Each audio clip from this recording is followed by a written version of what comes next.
In today's video, we'll be examining the early life of Henry Lee Lucas and 3 of the 11 murders he was convicted of. But before that, we want to bring you a word from our sponsor, Magellan TV, which is the best streaming service for documentaries. A few evenings ago, I watched an interesting and thought-provoking documentary on Magellan TV called Red Light, Green Light. It takes a look at the controversial theory of legalizing prostitution in order to combat sex trafficking. Red Light, Green Light is just one of thousands of fascinating documentaries you can watch on Magellan TV. Magellan TV also has excellent history documentaries about some of the evilest people who ever lived, and they have great biographies on history's most interesting people. Magellan TV is run by filmmakers, and they are always adding new material. The documentaries on Magellan TV are ad-free, and they have many videos that are available in stunning 4K. Magellan TV is also incredibly accessible. It can be watched anywhere, at any time, on your TV, laptop, or mobile device. It works with Roku, Amazon Fire TV, Apple TV, Google Play, and iOS, and you can even cast from your phone to your TV. Magellan TV has a special offer for criminally listed viewers. Just go to magellantv.com/criminally-listed and you'll get a month free. So please help support Criminally Listed and get access to thousands of great documentaries by checking out Magellan TV. Number 3. Viola Lucas. Henry Lee Lucas was born in a one-room cabin in Blacksburg, Virginia on August 23, 1936. Henry was the youngest of 9 children. By the time he was born, most of his siblings were living with relatives or they were in foster care.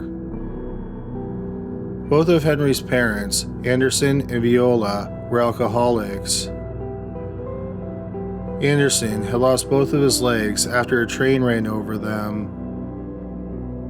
He had passed out drunk on the railroad tracks.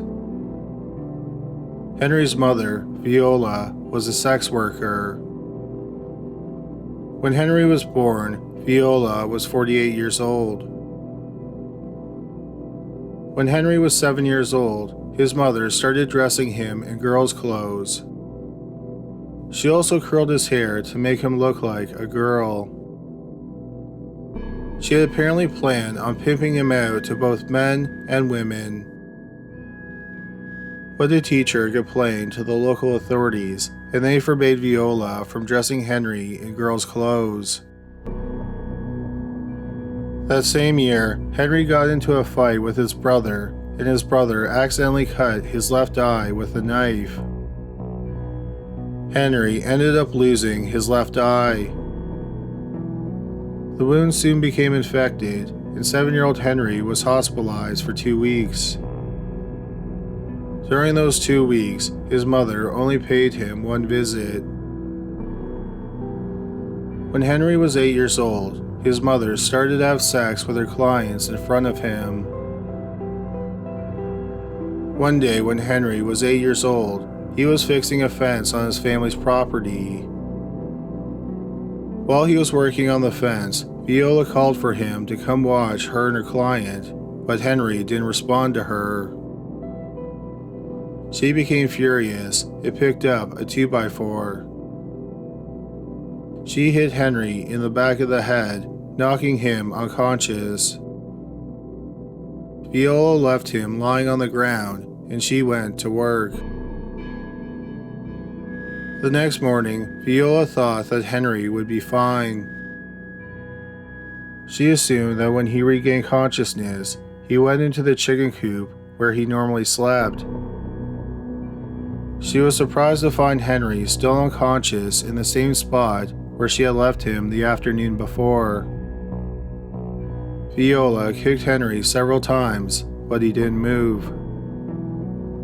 Henry's siblings placed him in the corner of the cabin, and then the family went about their business. Henry laid in the corner of the cabin, unconscious, for the next 2 days. Finally, 3 days after Henry was knocked unconscious, Viola's pimp took him to the hospital. The hospital staff did not expect Henry to survive. but after a week, he regained consciousness. He was eventually sent back home to live with his family. Henry's father, Anderson, made money by brewing and selling moonshine. Often, Anderson would give Henry some moonshine. By the time Henry was 10 years old, he was regularly drinking moonshine. In December 1949, when Henry was 13, Anderson fell asleep in a blizzard. He died of hypothermia. Henry never did well in school, and he dropped out in the 6th grade. Around the same time, he left his family's home and he started drifting around the area. Henry claimed he killed his first victim in 1951 when he was 15. He said that he strangled a 17-year-old girl to death and buried her body. The police thought he might have been talking about 17-year-old Laura Burnley, who went missing from the area where Henry lived in 1951. But Laura's body has never been found, so there's no physical proof that Laura was even murdered, let alone that Henry Lee Lucas killed her. Henry would later recant the murder confession. When Henry was 16 years old, he and his 2 half-brothers were arrested for burglary. Henry was sent to live in a vocational school for boys. He escaped from the school after a month, but he was recaptured a short time later and brought back to school. The school had Henry take an IQ test. They determined that Lucas had an IQ in the 70s, which is considered borderline mentally disabled. Henry spent a little more than a year at the vocational school. When Henry was 18, he was once again arrested for burglary. He was eventually convicted and sentenced to 6 years in prison. In 1956, about 2 years into his sentence, he and another inmate escaped from a chain gang. He was recaptured several weeks later. Henry would later say that, even though he escaped, he enjoyed his stint in prison. He said for the first time in his life, he got his own bed and he regularly ate hot meals. Also, Henry was bisexual and he had several sexual relationships in prison. Henry was paroled in September 1959 at the age of 23. After he was released from prison, he moved to Tecumseh, Michigan to live with his sister, Opal. While Henry was on the lam after he escaped from the chain gang, he met a young woman named Stella.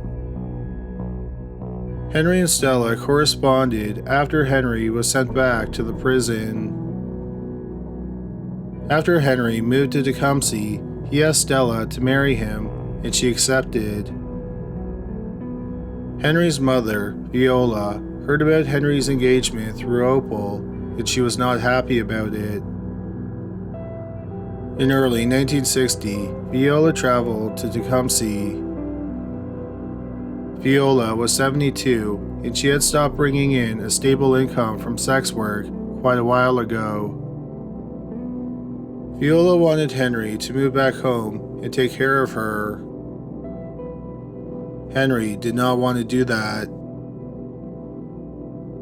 On the evening of January 11, 1960, Viola and Henry were drinking while Opal was out. Henry said that he and his mother got into an argument.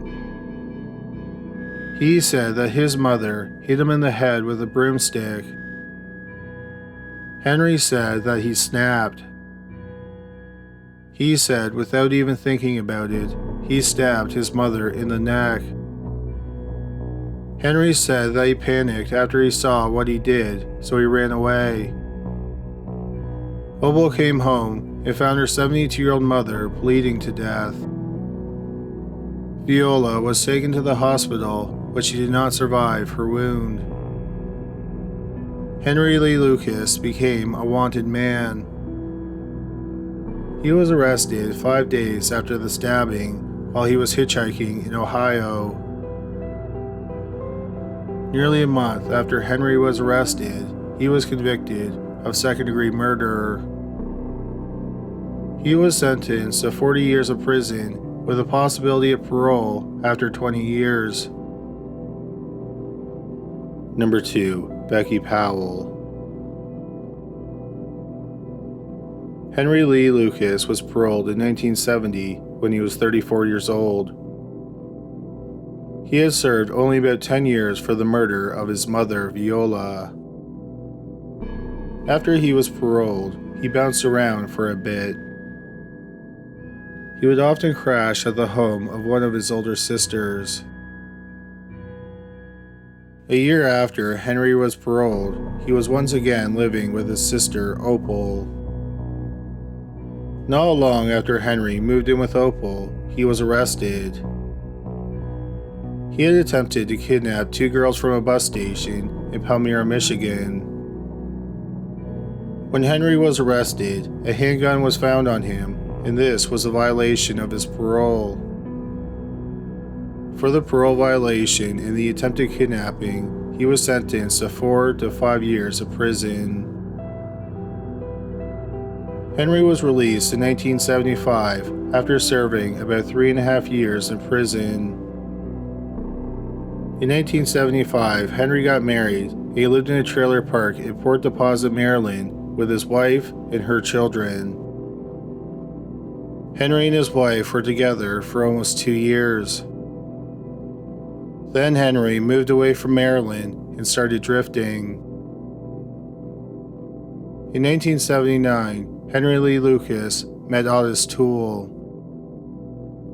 Otis was 11 years younger than Henry, but they had a lot in common. Otis was born in Jacksonville, Florida in March 1947. Otis's mother, Sarah, wanted him to be a girl. So when Otis was young, Sarah dressed him in his sister's hand-me-downs and called him Susan. Otis's father, Bill, was an alcoholic who would apparently let his friends have sex with Otis for money. Otis's father would eventually abandon him and his 6 siblings. When Otis was 12, he realized he was gay and he told his family. This made his mother angry and she physically abused him. To escape the wrath of his mother, Otis took to sleeping in abandoned houses. Otis was tested, and like Henry, he had an IQ in the 70s. When Otis was 14, he dropped out of school and started doing sex work. Otis claimed that when he was 14, he ran down a traveling salesman with the salesman's own car. But no evidence that this incident ever happened has ever been found. In February 1979, both Henry and Otis were in Jacksonville, Florida. They met one day at a soup kitchen. Possibly because of their similar upbringings, Henry and Otis developed a deep friendship. It is also believed that their relationship was sexual. Not long after meeting, Otis brought Henry to his mother's home. It was there that Henry met Otis's niece, Frida Powell, who went by the name Becky. At the time, Henry was 40 and Becky was 12. Becky and her brother Frank were being raised by Otis's mother. For the next 2 years, Henry lived with Otis and his family in Jacksonville. He and Otis worked as roofers. At first, Henry treated Otis's niece, Becky, like she was his daughter or niece. But eventually, their relationship turned romantic. In December 1981, 14-year-old Becky was sent to a girls' reformatory school. Henry helped her escape from the school, and they left town. They made it all the way across the country to California. For several months, they lived in the city of Hemet with a couple named Jack and O'Bara Smart. O'Bara told Henry and Becky that her 80-year-old mother, Kate Rich, needed help around her house. Rich lived alone in a house in Ringgold, which is a rural community in north-central Texas. In May 1982, Henry and Becky took a bus out to Ringgold, and they moved in with Rich.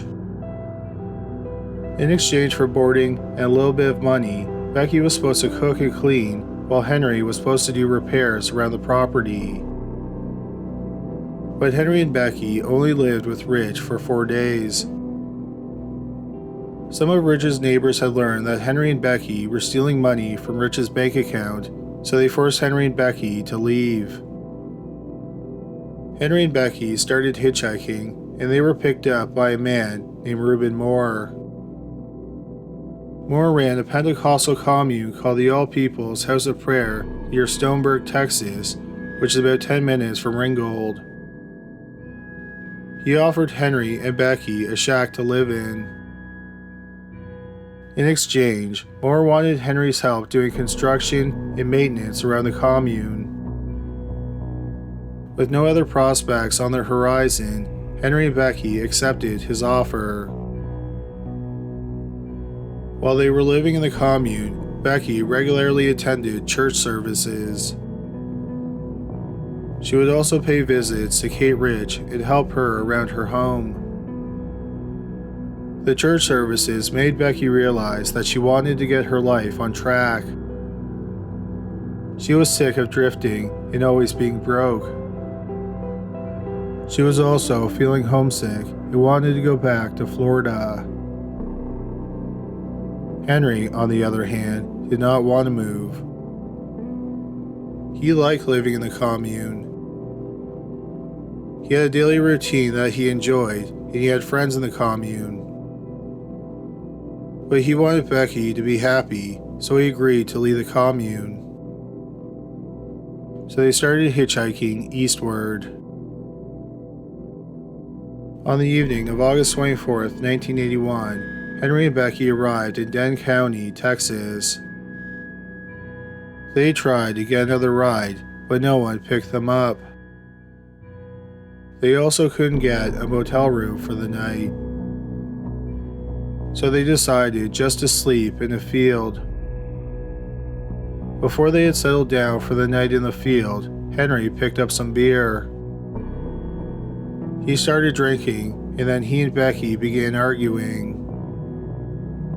Henry was upset because he didn't want to go back to Florida. He wanted to live in the commune. Things got heated, and Henry stabbed 15-year-old Becky Powell to death. He cut up her body and then buried pieces in shallow graves around the field. Number 1. Kate Rich. After killing 15-year-old Becky Powell and burying her body, 46-year-old Henry Lee Lucas returned to the Pentecostal commune near Stoneburg, Texas. Henry told the people at the commune that Becky took off with a trucker, and he assumed she was heading back to Florida. For the next several weeks, Henry lived in the commune. He would even pick up 80-year-old Kate Rich and take her out for soft drinks and leisurely drives. Then on September 16, 1982, just over 3 weeks after Becky was killed, Kate Rich went missing. People at the commune noted that Henry left town on the same day. For the sheriff's department, this instantly made Henry a suspect in Rich's disappearance. Henry returned to the commune a month later. He was questioned by the sheriff's department. Henry said he didn't know what happened to Kate Rich, and he seemed concerned that she was missing. but the sheriff's department was sure that he knew what happened to Rich. For the next 8 months, the police couldn't find any evidence that connected Henry to Kate Rich's disappearance. The people at the commune supported Henry, and they did not think he had anything to do with Rich's disappearance. In June 1983, 9 months after Rich disappeared, Henry left the commune once again. A few days later, Henry called Reuben Moore, who was the leader of the commune. Henry said he was in Deming, New Mexico. He said he had Kate Rich and Becky Powell with him. He asked Moore if he could pick them all up and bring them back to the commune. Moore agreed to help, and he and his wife traveled the 730 miles to retrieve the trio. But when they got there, they only found Henry. Henry said that Becky and Rich ran off and he didn't know where they were. So Moore and his wife drove Henry back to the commune. On the 10.5-hour drive back, Moore realized that Henry probably had something to do with Rich's disappearance. Moore also thought that Henry may have done something to Becky Powell. A few days after getting back to the commune, Moore called the sheriff's department. He told them that Henry had given him a handgun to hold on to for safekeeping. He pointed out that Henry was an ex-convict and he was not allowed to possess any firearms. Henry was arrested for the firearm violation on June 11, 1983. Several days after he was arrested, Henry told the sheriff that he was ready to confess. Henry said that on September 16, 1982, he picked up Kate Rich at her home. He got some beers, and they were driving around drinking. Henry then pulled on to a deserted road on an abandoned oil patch. Henry said that he snapped, but he never clearly explained what made him so angry. It's suspected that Henry got mad when Rich kept asking him about the whereabouts of Becky Powell. Nevertheless, Henry stabbed 80-year-old Kate Rich to death. He said that he then carved an inverted cross onto Rich's chest. He dismembered the body and then stuffed the remains into a culvert. Henry said that after the murder, he left town. But he became paranoid that someone might find the remains. So about a month after the murder, he returned to the area and collected the remains. He brought them back to the commune and then burned them in a wood-burning oven. He also admitted to the sheriff that he killed Becky Powell and buried her in a field. After the confessions, Henry took the sheriff to the area where he attacked Kate Rich. They found physical evidence that backed up Henry's confession. This included pieces of Rich's broken eyeglasses. Then they went to the commune, and Henry showed them the area where he burned Rich's body. They found human bone fragments. Then they went to the field in Denton, Texas. Buried throughout the field, they found a nearly complete skeleton of a teenage girl. After the discovery of the remains, Henry said that these weren't the only murders he committed. He claimed that he had killed over 100 women in 17 states. He said that sometimes he committed the murder with his good friend, Otis Toole. Otis was arrested within a day of Henry's confession. Otis confessed to teaming up with Henry for dozens of murders, along with committing several of his own.